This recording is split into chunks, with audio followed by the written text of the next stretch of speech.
जिल्हा परिषद आणि पंचायत समिती निवडणुकीच्या रणधुमाळीला आता वेग आला आहे.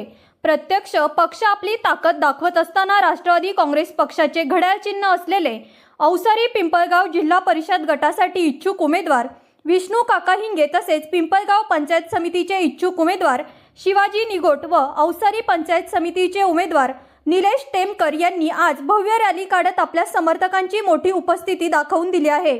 वाड्या वस्त्यांमधून राष्ट्रवादी काँग्रेस पक्षाचे कार्यकर्ते पदाधिकारी आणि विष्णू काका हिंगे, शिवाजी निगोट, निलेश टेमकर यांचे समर्थक मोठ्या संख्येने या रॅलीमध्ये सहभागी झाले होते.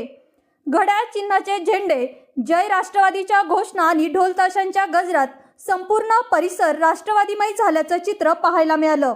या रॅलीमध्ये महिला, युवक आणि ज्येष्ठ नागरिकांचा उत्स्फूर्त सहभाग पाहायला मिळाला. विशेष म्हणजे तरुणांची मोठी उपस्थिती ही शिवाजी निगोट यांच्या उमेदवारीला मिळणारा वाढता पाठिंबा दर्शवते. रॅली दरम्यान विष्णू काका हिंगे, शिवाजी निगोट, निलेश टेमकर यांनी नागरिकांशी थेट संवाद साधत त्यांच्या समस्या जाणून घेतल्या. विकास, शेतकरी, पाणी, रस्ते, आरोग्य, शिक्षण आणि रोजगार या मुद्द्यांवर त्यांनी भर दिला. जनतेच्या प्रेमामुळे आणि आशीर्वादामुळेच आज इतकी मोठी रॅली शक्य झाली आहे.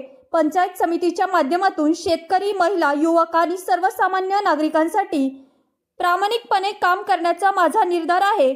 या भव्य शक्ती प्रदर्शनामुळे पंचायत समिती निवडणुकीत शिवाजी निगोट यांची उमेदवारी अधिक मजबूत होत असल्याचं चित्र सध्या दिसून येत आहे. एकीकडे प्रचार जोरात सुरू असताना विष्णू काका हिंगे, शिवाजी निगोट, निलेश टेमकर यांच्या या रॅलीने निवडणूक रणधुमाळीत नवी ऊर्जा निर्माण झाली आहे.